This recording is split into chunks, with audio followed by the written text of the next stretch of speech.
Hello, welcome back to Honey Badger 3D Print and Paint. This is the Voron.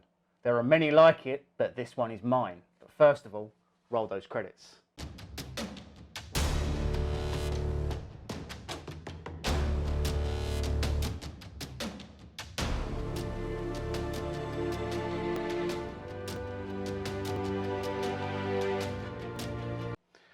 Okay, the Voron 2.4. The myth and the legend that is the Voron 2.4. We'll get on to prints in a minute, which before we even start, are amongst the best quality prints I have had off of any 3D printer we've tested here on the channel. This is better than an Ultimaker, better than the BLV Cube that we did. It's better than the E3D Tool Changer. It's better than anything we have previously tested. But we'll come on to that in a moment. Let's first of all talk about what a Voron is. This particular Voron is from blurolls. Now, for context, blurolls did send us this kit. They did not pay us for the review, and any opinions expressed in this are our own. They did not pay us for a good review.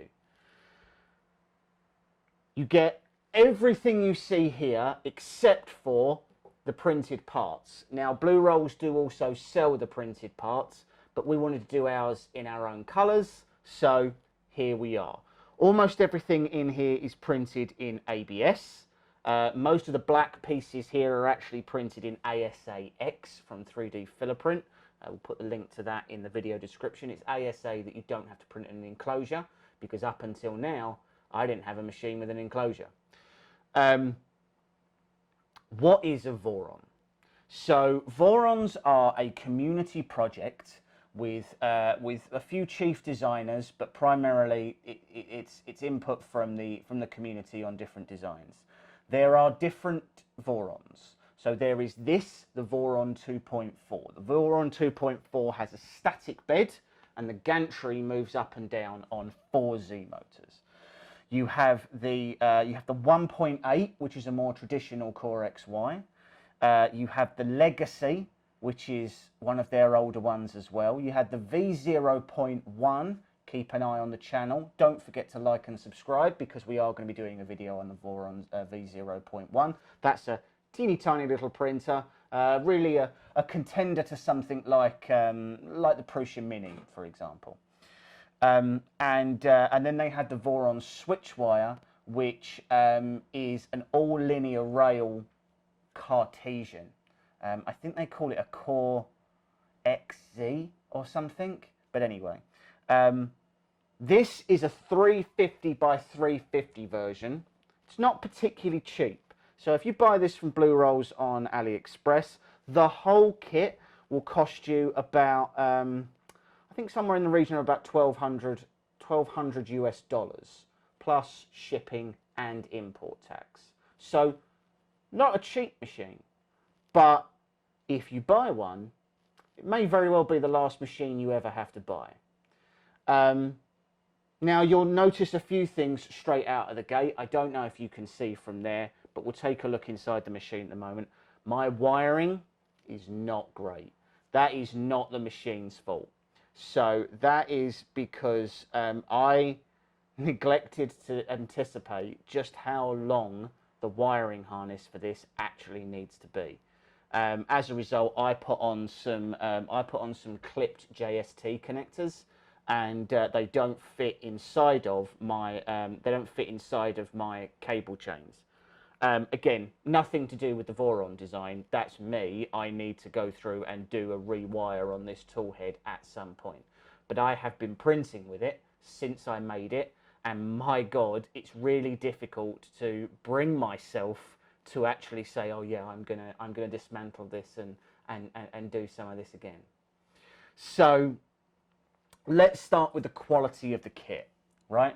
Now, you saw from my live stream that I did with Nero, I'll put a little link up here. You saw with my live stream with Nero that we went through all of the parts. So these are genuine high-wind rails. They are a genuine LDO motor kit. So LDO do a stepper motor kit specifically for this Voron. This one comes with a Feistek spider board. The moment I got it, it was a V0 point. It was a version 1, and I believe there's a version 1.1 now with some iterative changes on it.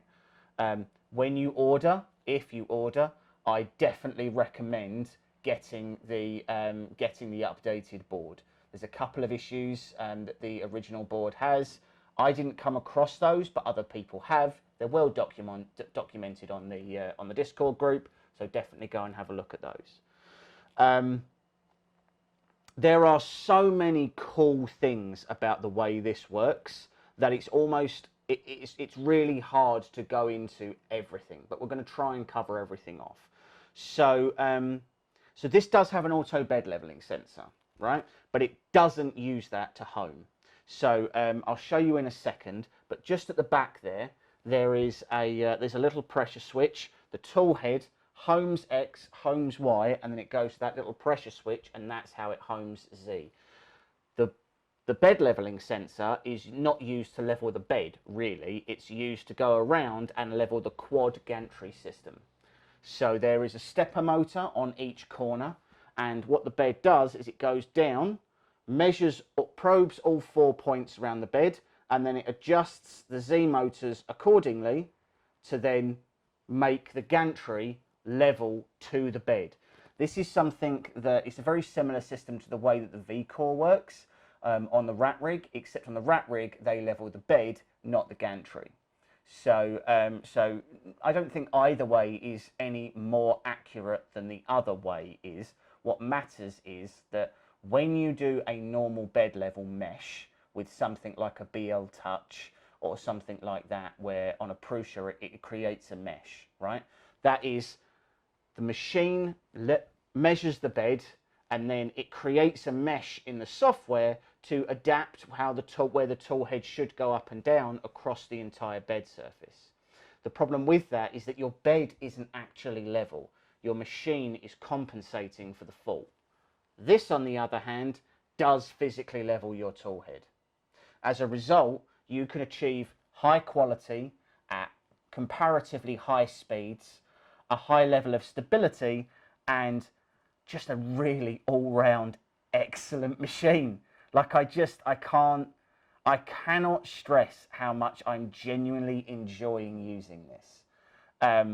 It is doing a fantastic job on everything that I've thrown at it so far. It even printed its own screen case because I didn't like the screen that this came with.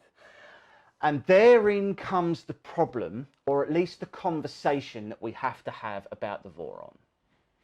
When you buy a Sidewinder, or when you buy a Prusa, for example, there is a Prusa tool head attached to a Prusa frame with a Prusa board and Prusa motors. All of those things together create a version of firmware that Prusa provides you, and then everything works as it should do. And in development and in changes, Prusa is more than likely there to support you. If I had done this machine with a different tool head, that's still a Voron. If I'd have done it with a big Tritech Octopus, that's still a Voron.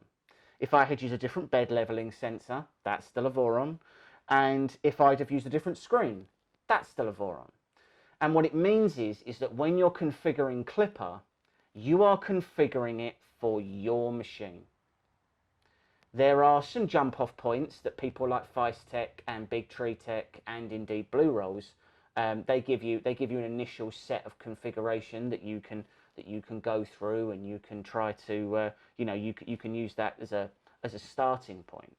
But for example, I changed my screen. At the beginning of this video, I said this is a Voron. There are many like it, but this one is mine. And that's because mine is unique. Mine is different to how everybody else produces theirs. I'm not going to be printing ABS with this machine, mainly because I don't have any ABS, I don't have any need to print ABS, so I don't, which means I haven't put my top panel on, because my spool holder sits on my wall and it goes straight into my tool head. There's no need for me to have that top panel. I've put the side panels on, but to be honest, that's just to prevent dust and sort of insulate a little bit of noise. They're not structural, these panels, and you don't have to do them. I haven't put the rear fan on the back of this machine. you can put filters in the back of the machine and a fan to draw out any of the, if you were using ABS, for example, to draw out the fumes and filter out that air. I'm not doing that because, again, I'm not printing those sort of materials. You can have different hot ends. You can have different Voron style hot ends. You can have different screens, different main boards, different power supplies, different beds, different everything. And they're all still Voron 2.4s. And therein lies the point. This is not like building a Prusa kit. You cannot go out and buy an official Voron kit. This is assembled by blurolls from the bill of materials that is available on the Voron website. You can't go somewhere and just buy a Voron 2.4 kit. You can buy AliExpress versions, and I believe there's a couple of versions of people who are doing kits in the US. None of those are officially endorsed or licensed by the Voron design team. They are just companies who have taken the bill of materials and put them all in one place so you don't have to go and source parts individually. I want to make a point about the community because we've had a conversation before about why I genuinely recommend Ender 3s to people. And the reason I recommend Ender 3s to people is because the community is such that everybody who in that community has broken their Ender 3 in a slightly different way to everybody else. And when you join the Ender community, you're more than likely going to be able to find somebody who can help you in the unique way that you think you've broken yours. The Voron community is one of the most responsive, helpful, inquisitive, and non-belittling, if that's even a way to say it, communities that I have had the pleasure of interacting with. I cannot stress enough how much those guys are willing to bend over backwards to support people who are trying to build a Voron, regardless of whether or not you self-sourced the kit, whether you decided to, whether you bought a kit from blurolls or from Tech or from really any of those guys. The only kit that I was really that I saw any, not necessarily elitism, that's the wrong word, but any sort of people saying, yeah, you just shouldn't buy that, was the one by Filament. So Filament hasn't updated their kit in some time. It's not really a 2.4. I think people compared it to a 2.1, and the quality of the components is just not there. But the blurolls kit that I've got, genuinely really happy with it. As far as I can tell, they're genuine Gates belts. As far as I can tell, they are genuine Highwind rails. The only points I would make is, one, the SSR that this comes with, a solid state relay for the bed. I didn't like the one that it came with. The one that it came with was a 10 amp, and I wanted a 40. Just to give myself a bit of headway so that I didn't have to worry about any issues arising with that. So I went and bought a new one of those. And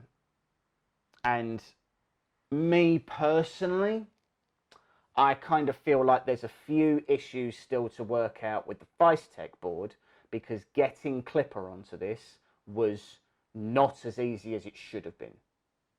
Right? It took about 8 or 9 attempts for me to do that. I've never used Clipper before. I did follow, as far as I could tell, I followed the same process time and time again, and no matter what I did, I really did struggle to get this to get it to flash properly. It was more difficult than I felt it needed to be, and it felt like that was a board issue. Now, to be fair, could have been a me issue. I've never done Clipper before. I've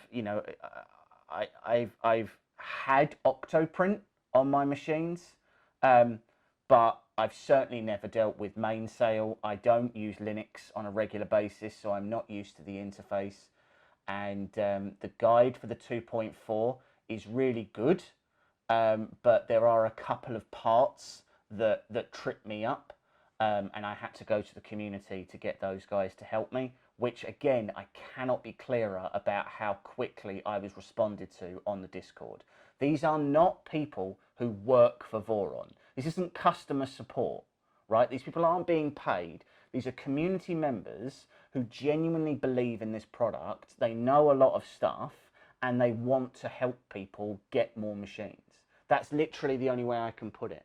I've never worked with people who are that responsive before, and for them to have supported me as much as they did in building this, I asked some questions that I'm sure from their perspective were stupid.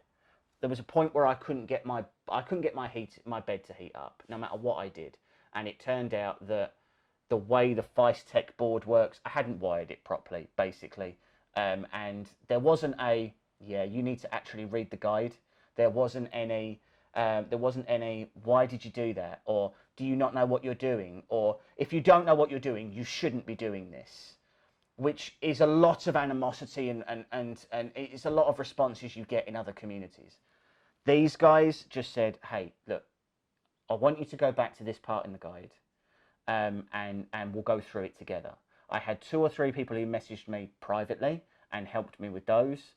They helped me on both software, hardware, and wiring. I was genuinely, I was blown away by how responsive these people are. They do not work for Voron. There is no Voron. There is just a design community that inputs together to make the machine better. I was really, really impressed. So I know what you're asking. Let's move on to take a look at how these prints came out. So let's take a look at those. Okay, let's take a look at some prints. So first off, we have the calibration cube. So this was before I did input shaper. So let's just see if we can get that to focus there. Right, so this was before I did input shaper.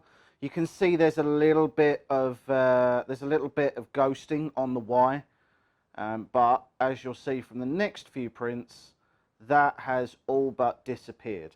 I want to be clear, all of this is printed at a 0.2 layer height, all of this.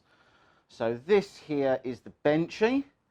I think this is probably one of the cleanest, nicest benches I've done, and this is all with the Cura stock profile. I haven't done any tweaking at all. We come on to the 3D print test. So for the first time, my 3D print test has text on the top, which I'm very impressed by. You can see I've got a little bit of stringing on these. My dimensional accuracy is bang on all of these. The bridging is fantastic. And overhang wise, we're okay up to 60 and we're okay up to 70 on both of these sides respectively. So the bottom layer, really, really nice. I probably need to adjust my top and bottom layers because you can see a little bit of the infill coming through. But again, this is the stock profile on Cura. This is not playing about with the settings or anything else.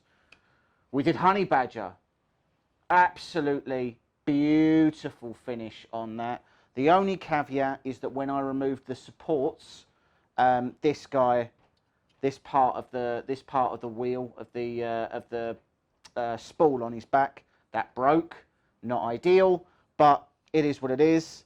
You know, it's probably the fact that, again, this was printed at a 0.2 layer height.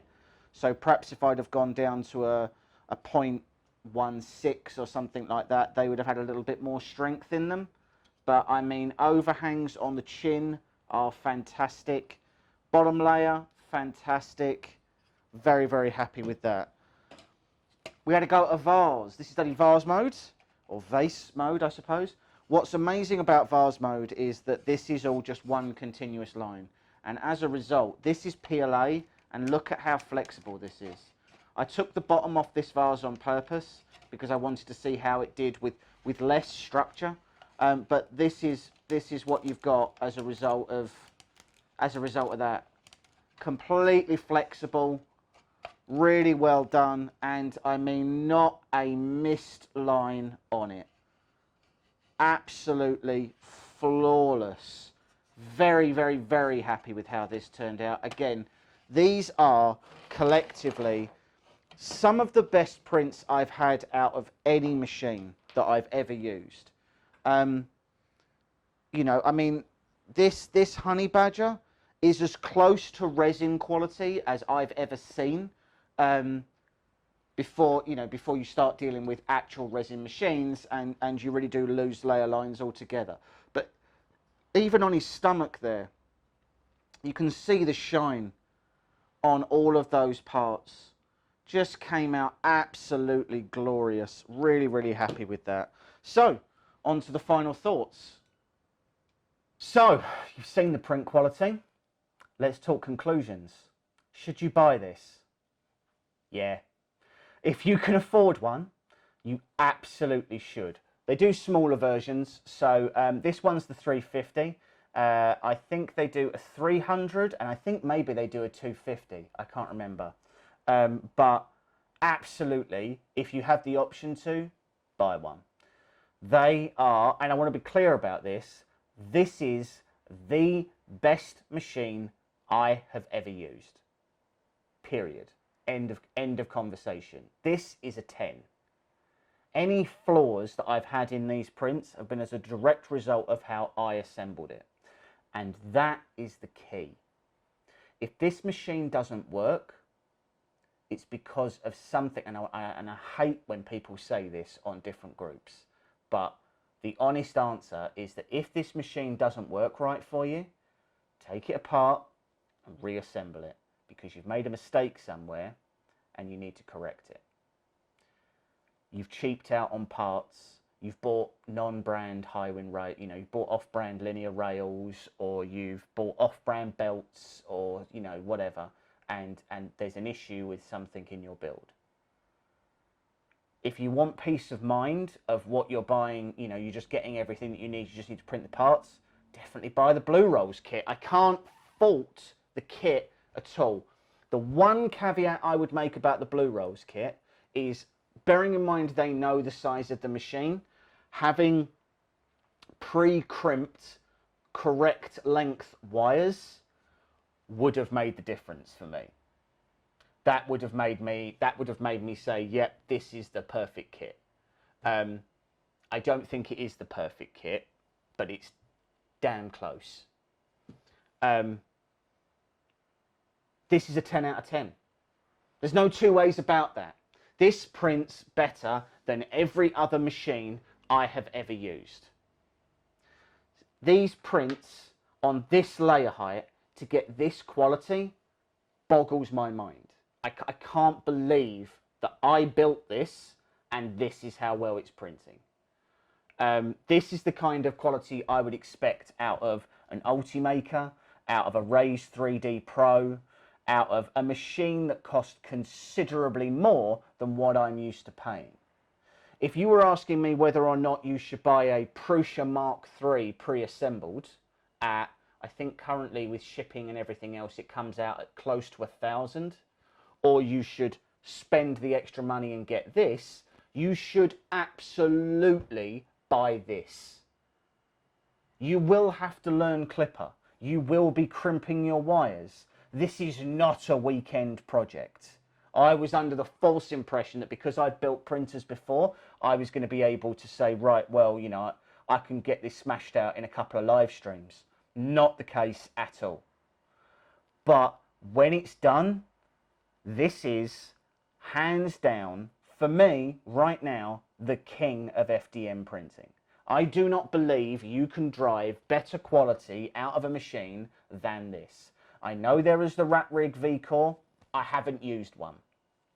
I know that there is things like the VZ bot that is getting like crazy speeds. I've seen people push the speeds on this pretty far. I've seen people doing 12-minute benches and things like that. Pretty, like, ridiculously fast speeds. I cannot fault this machine. Anything that's wrong with it, anything that doesn't look right or isn't quite how it should be, was me. I did it. It's, some of the parts, some of the ABS parts that I printed, some of them have got a little warp to them. That's my fault. The fact that my cable chains don't look nice, it's my fault. I did that. You know, I had to make the decision of, do I want to just spend all my day just trying to stuff cables through this chain, or do I actually want to finish this and get printing? And I chose to do that. I'm going to have to rewire this at some point, but that's on me. This is a reflection of what I can achieve if I actually sit down and do things, and I love it. The reason why this video has taken so long to produce is because I've been printing things with this. I love the machine so much, it has become my daily driver. And I just don't think that today you can get a better machine for the money. And even if you want to spend more, unless you go for resin, I don't see you beating this machine, period. You may be able to beat my machine, but you wouldn't be able to beat the Voron 2.4. You may be able to beat mine because of how I've assembled it, but I do not believe that you can show me a machine that prints better quality at this price point, at this build volume, and there's nothing I've seen that does it. So that's the be all and end all. Go out and buy one. See how amazing it is. Enjoy the experience of making it. There are going to be failures. We've said before on this channel, 3D printing is not a game that you get into for just sheer success. Yeah, there are going to be failures. You're going to mess up. You're going to reassemble things. You're going to take things apart, put them back together again. It's going to be frustrating. And when it's done, you are going to have this. And you're going to be genuinely happy with it. So, on that bombshell, thanks very much for joining us, guys and dolls. Don't forget to like and subscribe. Keep an eye on the channel. We've got the V0.1 video coming out soon, and we've just done the Sidewinder X2 review. Definitely go and check that out.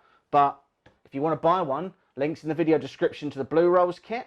I'll also put a link to the Facebook group and to the Discord if you just want to go in and see what the community is all about and see and try and get an idea on other people's machines as well. But thanks very much for watching. Stay safe out there.